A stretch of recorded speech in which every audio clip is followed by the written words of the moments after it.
The Senate will please come to order. We'll begin this afternoon with a moment of silence in lieu of a devotional.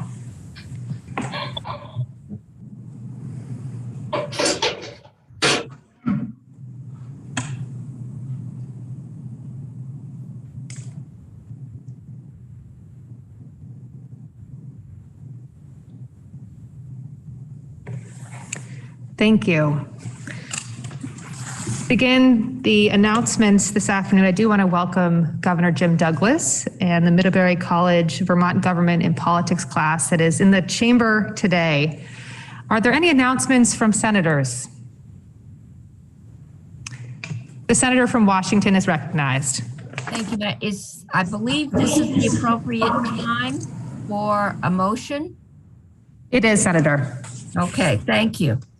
I move that the rules be suspended and H679, an act relating to fiscal year 2022 budget adjustments appearing on the calendar for notice and affecting the revenue of the state, not be referred to the Committee on Finance under Rule 31 and instead remain on the calendar for notice.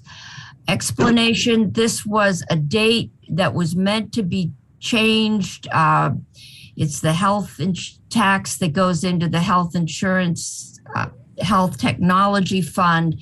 It was meant to be extended last year. Somehow it wasn't, and this merely corrects it. We've sent the explanation to all the members of finance. I have heard back from the majority, if not all of them, and this is fine with them. It is a technical correction, and it more important, I think, that the budget adjustment move forward. So that is the motion. Thank you, Senator. The senator from Washington has moved that the rules be suspended and H679, an act relating to fiscal year 2022 budget adjustments appearing on the calendar for notice and affecting the revenues of the state, not be referred to the Committee on Finance under Rule 31 and instead remain on the calendar for notice. Are you ready for the question? Kindly unmute. All those in favor, please say aye. Aye. Aye. Aye. Say aye. Those opposed, nay.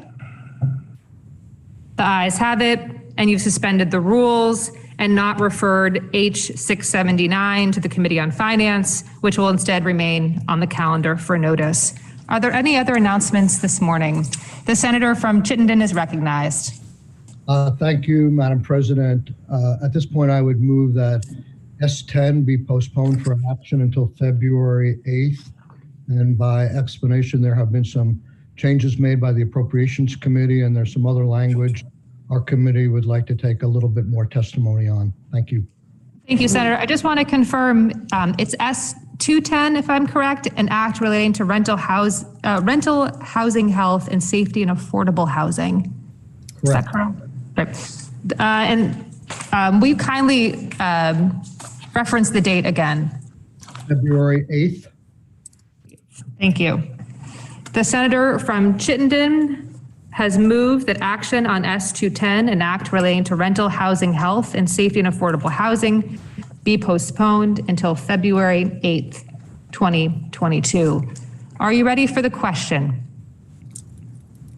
All those in favor, please say aye.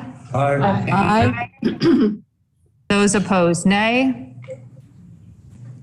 The ayes have it, and you've postponed consideration of S210 until February 8th, 2022. Are there any further announcements this morning? Seeing none, hearing none, we have House bills for reference. H462, an act relating to miscellaneous Department of Health programs, introduced by Representative Pugh of South Burlington. Please listen to the first reading of H462. H462, an act relating to miscellaneous Department of Health programs. You've heard the first reading, and the bill is referred to the Senate Committee on Health and Welfare. H466, an act relating to surface water withdrawals and interbasin transfers, introduced by Representative Dolan of Waitsfield, Sheldon, and Sheldon of Middlebury. Representatives Dolan of Waitsfield and Sheldon of Middlebury, excuse me. Please listen to the first reading of H 466. H 466, an act relating to surface water withdrawals and interbasin transfers. The bill has now been read for the first time and is referred to the Committee on Natural Resources. H 693, an act relating to the annual budget vote of the Northeast Kingdom Waste Management District, introduced by the House Committee on Government Operations. Please listen to the first reading of H 693. H 693, an act relating to annual budget vote of the Northeast Kingdom Waste Management District. You've heard the first reading, and the bill is referred to the Committee on Government Operations. This now brings us to the orders of the day. We have on the calendar for second reading, S 113, an act relating to establishing a cause of action for medical monitoring expenses. It was referred to the Committee on Judiciary, which reports it has considered the bill and recommends that the bill be amended as appears on pages 361 to 362 of today's calendar, and that when so amended, the bill ought to pass. Please listen to the second reading of S 113. S 113, an act relating to establishing a cause of action for medical monitoring expenses. The senator from Bennington, Senator Sears, the chair of the committee, is recognized for the report of the Committee on Judiciary. Thank you, Madam President. And I want to start out by talking a little bit about the bill and the history. For many of you, this is a familiar subject. It's actually passed the Senate 3 times, or 2 times, and this would be the third, and hopefully the third time is a charm. But the history for the other senator from Bennington and myself is that several years ago, there was PFOA found in the drinking water in nearby Hoosier Falls. And a few constituents contacted us because they found out about that and thought that, well, a plant in North Bennington, Chemical Fabrics Corporation, had similar products and had and may have had contamination in Vermont. The agency, and I can't say enough for Vermont's Agency of Natural Resources, under 2 governors, Governor Shumlin and Governor Scott, and their commitment to the people of Bennington, North Bennington, and Shaftesbury. When they came down to do the first tests on wells, they discovered high levels of PFOA in drinking waters, in the drinking well, in the wells for drinking water. You know, one of the witnesses in Senate Judiciary reminded us that one of the recommendations from the Department of Health was that they hold their breath while taking a shower to avoid any intake of their well water. Just think about that for a moment.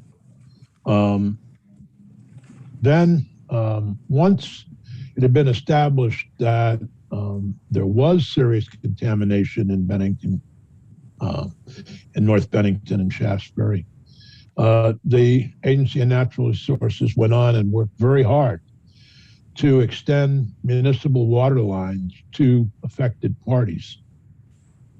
But it didn't deal with the issues of medical monitoring, didn't deal with the loss of property value, didn't deal with a lot of other things that were part of a private lawsuit that was established in as a result of that against St. Gobain, the company that had bought out Chemical Fabrics Corporation.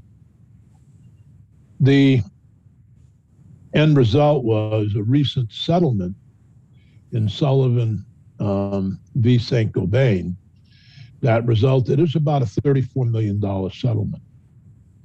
And it resulted in certain payments will be, and actually I haven't started yet, but people who own property in the area of contamination. And in true transparency, I am sitting right now in the area of contamination. My home is in that area, as are many of my neighbors and others in the Bennington, Shaftesbury, North Bennington area. The actual area of contamination is 6 times the size of Central Park in New York City. 6 times. This is all from, it's gotten into our soil, our groundwater, etc. The settlement does provide certain amounts for people that had wells, and the cost of, hooking into you thought you were drinking pure Vermont water in your well, and now you're finding you had to hook into a municipal supply, and you'll be paying that bill forever, as long as you own the home. So it provides some of that funding. It provides some money, estimated that most of the homeowners who already had village water or town water will receive about $2,000 each from the settlement. Another important part of the settlement is $6 million, and that is for medical monitoring. So maybe if I can do a little overview of our efforts in the past few years to establish medical monitoring and how that fits in with the so-called Crawford decision in Sullivan v. Saint-Gobain. Some people pronounce it Saint-Gobain, so I just my French isn't very good. In 2016, the General Assembly enacted Act 154, which included a requirement that A&R form a working group on toxic chemical use in the state. Act 154 tasked the working group with recommending to the legislature, among other things, how to improve the regulation of toxic substances in the state. A key recommendation of the working group was to strengthen remedies available to exposed individuals, including individuals to recover the expense of medical monitoring for disease when exposed to toxic substances due to another's conduct. The medical monitoring is the testing of someone who is exposed to a toxic substance to determine if that exposure caused the person to develop a disease. In 2018, the General Assembly enacted S 197, authorizing medical monitoring as a cause of action, but the governor vetoed the bill because it allegedly established a standard for medical monitoring that differed from any other standard used by courts across the nation. In 2020, the General Assembly tried again to authorize medical monitoring as a cause of action when the body enacted S 37. The governor again vetoed the bill, S 37, due to uncertainty in the insurance market and because allegedly the standard was not the exact standard used by most courts. Subsequently, the question of whether Bennington citizens exposed to PFOA by Saint-Gobain could seek medical monitoring was put before the federal district court. Judge Jeffrey Crawford. Among the questions for Judge Crawford were, is medical monitoring allowed? If so, under what standard? In 2019, in Sullivan v. Saint-Gobain, Judge Crawford addressed whether Vermont law permits the remedy of medical monitoring, including whether a plaintiff must first suffer personal injury or illness before seeking medical monitoring as a remedy. Judge Crawford stated he would follow West Virginia and Pennsylvania in the line of cases in identifying 6 elements for determining if medical monitoring should be awarded. He then listed a set of factors to provide a clear guide for plaintiffs to qualify for medical monitoring damages. He further noted that the choice between permitting and excluding a medical monitoring remedy for potential future illnesses is a choice between competing values. Jurisdictions that do not permit the remedy do so on the basis of concern about unforeseen economic consequences to the defendant, or in this case, business, Saint-Gobain. Jurisdictions that allow the remedy value the potential savings of lives that may be achieved through early detection and treatment for various illnesses. S113 authorizes medical monitoring as a cause of action and uses the standard used by Judge Crawford as the test for the qualifying remedy. S113 also limits the availability of medical monitoring cause of action under Vermont law to large facilities. S113 would exempt small businesses, municipalities, lawful use of pesticides, and the use of ammunition and firearms. S113 also allows the Agency of Natural Resources to seek the cost of cleanup of hazardous material release from a person who manufactured a hazardous material for commercial sale and knew or should have known that the material presented a threat to human health and the environment and failed to provide adequate warning. On December 17, 2021, Judge Crawford approved a settlement agreement in the Bennington litigation.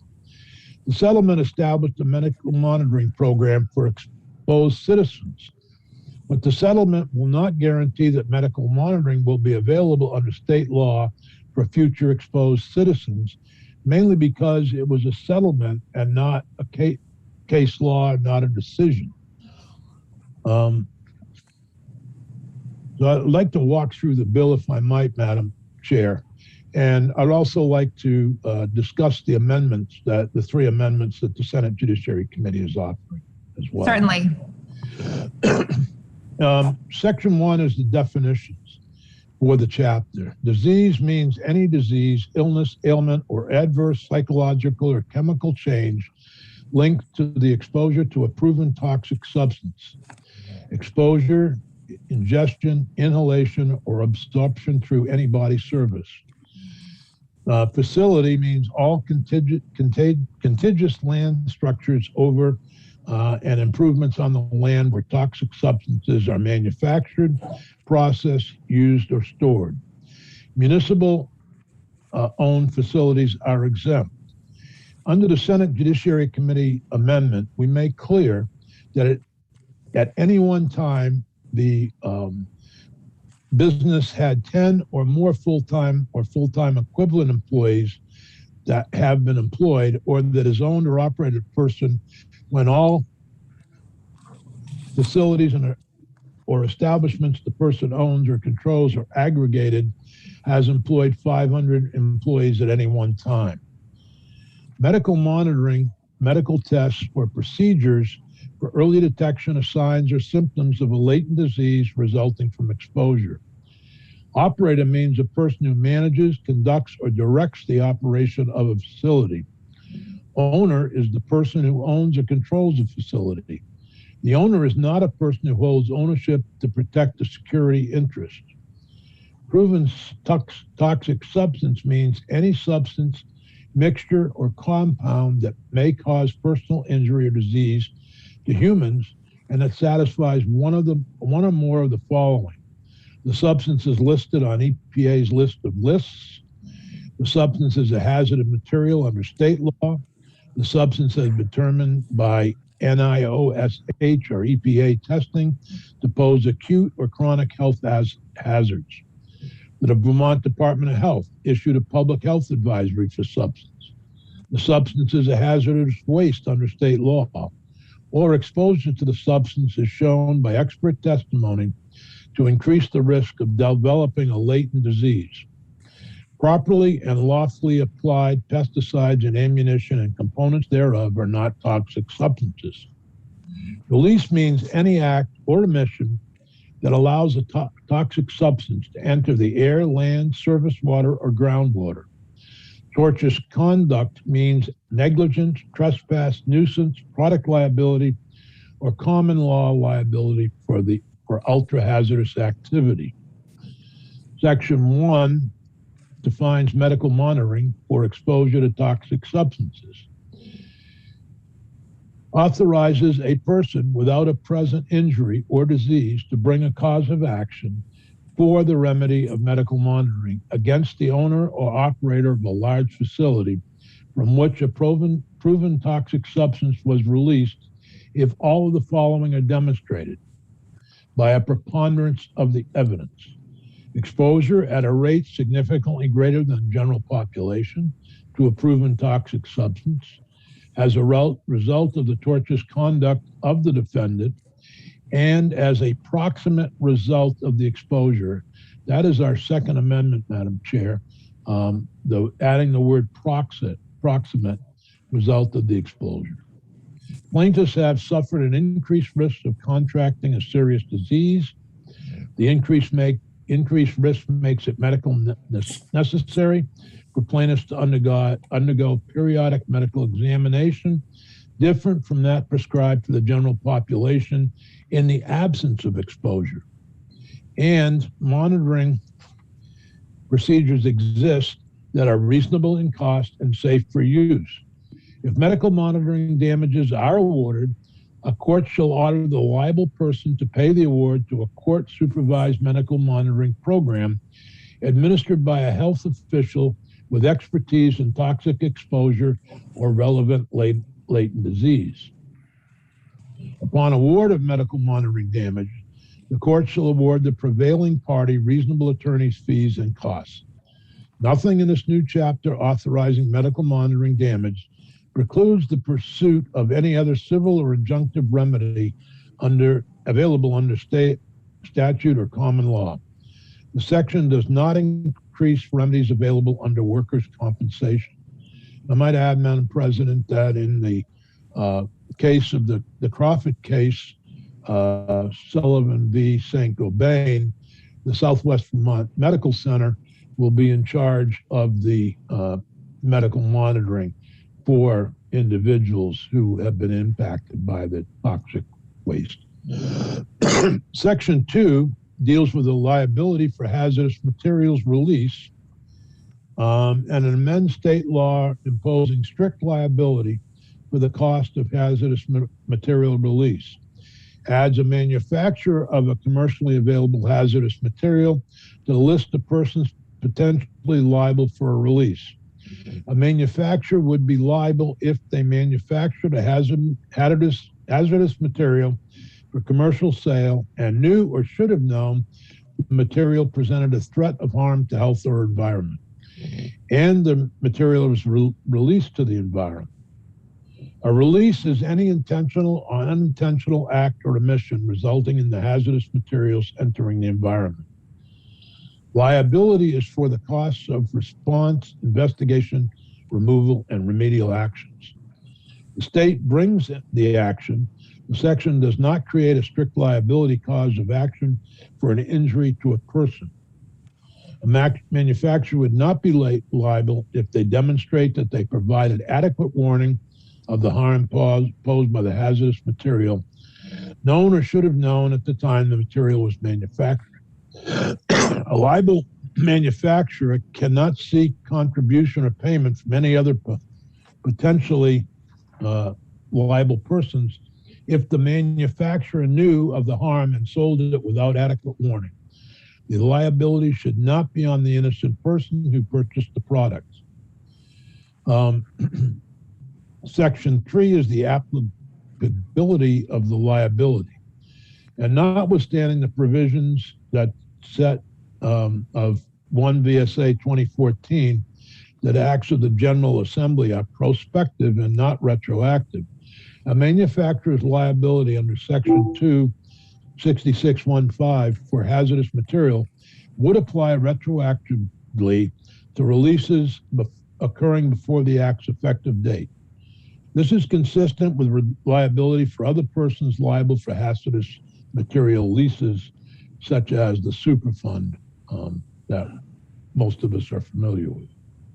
The final amendment is to change the effective date, which in the bill read as July 1, 2021 to July 1, 2022. Madam President, I'm happy to answer any questions that may arise. I want to thank our legislative council, all the witnesses, and who worked hard on this bill over the years. The committee vote was 5-0-0, and the Senate Judiciary Committee urges our fellow senators to vote positively on this bill. Thank you. Thank you, Senator. The question is, shall the Senate amend the bill as recommended by the Committee on Judiciary? Are you ready for the question? The senator from Bennington, Senator Campion, is recognized. Thank you, Madam President. I just want to thank Senate Judiciary, in particular the chair, for all of his and their work on this issue. We've spoken to the Senate over the past several years rather vaguely about the impacts that PFOA has had on the lives of our community members. But we were all struck this past summer when Sandy Sumner died at the age of 69, a North Bennington resident, a lifelong advocate for a number of local issues, who had the highest level of PFAS in his blood. He and his wife advocated hard when the smokestacks first started impacting people's sinuses and throats, and the residue fell on their gardens many years ago. I just want to recognize Sandy and his efforts and his wife's efforts over the years. And I hope the Senate will join us in supporting this bill. Thank you, Madam President. Thank you, Senator. Are you ready for the question? And the question is, shall the Senate amend the bill as recommended by the Committee on Judiciary? The senator from Chittenden is recognized. Thank you, Madam President. I too would like to commend the two senators from Bennington for persisting in this effort. If I have the history correct, what this does is it corrects a major injustice and a flaw that we frequently have in our legal system that only rewards damages after they're incurred. And here we have a case where we can prevent the injury from happening in the first place, and it's laudable, and the persistence to get that legal concept through is not easy, and I applaud the two senators for their perseverance. Are you ready for the question?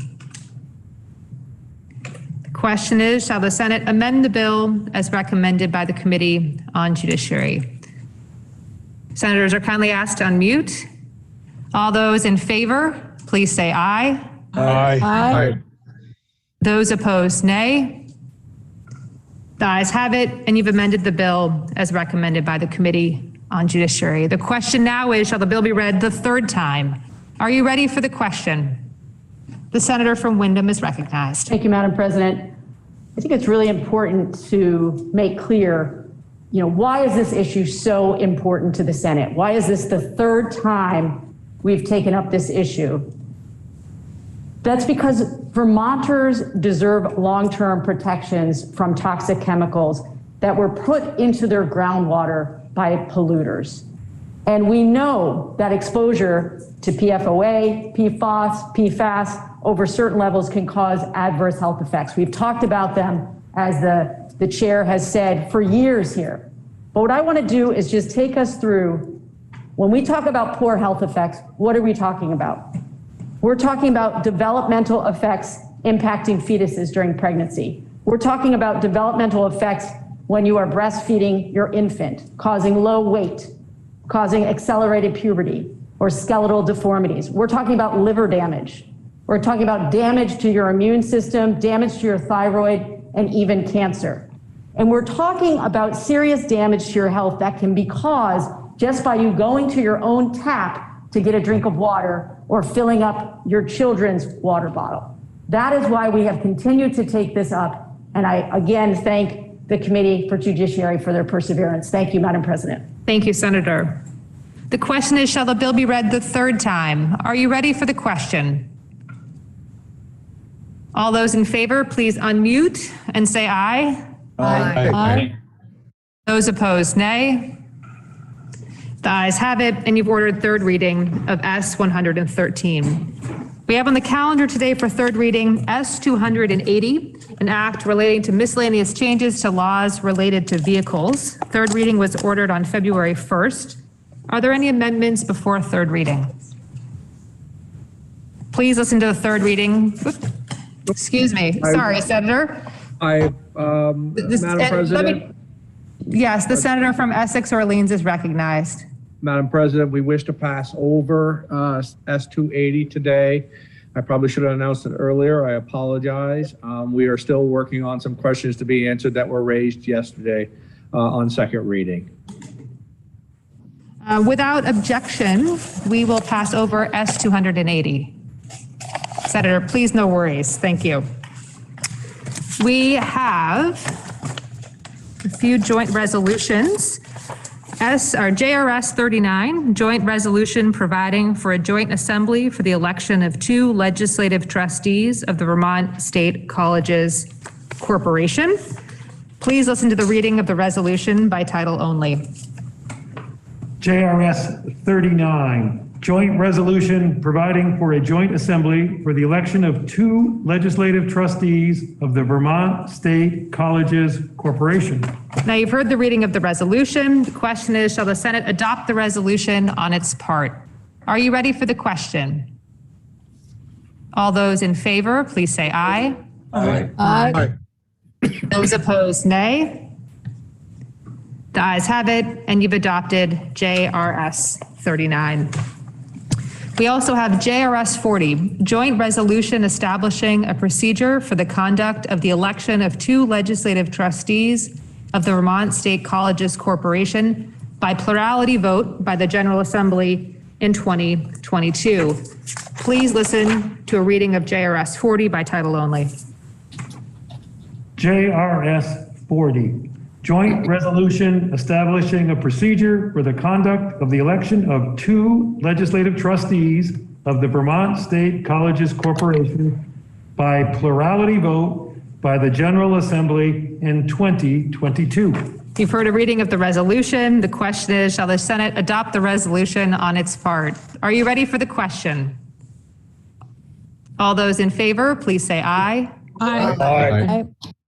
Those opposed, nay. The ayes have it, and you've adopted JRS. I believe that concludes our orders of the day. Senator from Windham is recognized. Thank you, Madam President. Pending announcements, I move that the Senate stand in adjournment until 1 p.m. Thursday, February 3rd. The senator from Windham has moved that, subject to any announcements, the Senate do adjourn until February 3rd at 1 p.m. Are there any announcements this afternoon? The senator from Bennington, Senator Campion, is recognized. Thank you, Madam President. Senate Education will meet at 1:45. Thank you. The senior senator from Washington, is recognized. Thank you, Madam President. Senate Finance will meet at 1:45. And the junior senator from Caledonia is recognized. Thank you, Madam President. Senate Institutions will meet at 1:45. And the senior senator from Windham is recognized. Thank you, Madam President. Senate Government Operations will meet at 1:45. And the senator from Addison is recognized. Senate Natural Resources and Energy will meet tomorrow morning at 9 a.m. Thank you. Are there any additional announcements? The senator from Windham is recognized. Thank you, Madam President. It has come to my attention in the Pro Tem's office that there is interest in the Senate as a whole in having a joint caucus to discuss the budget adjustment.